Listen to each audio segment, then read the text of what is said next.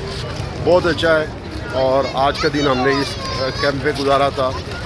आराम किया था दिन भर, रात को अब हम सफ़र करेंगे सारी रात। अल्लाह ताला मोमिन की तौफीकात में और इजाफ़ा फरमाए।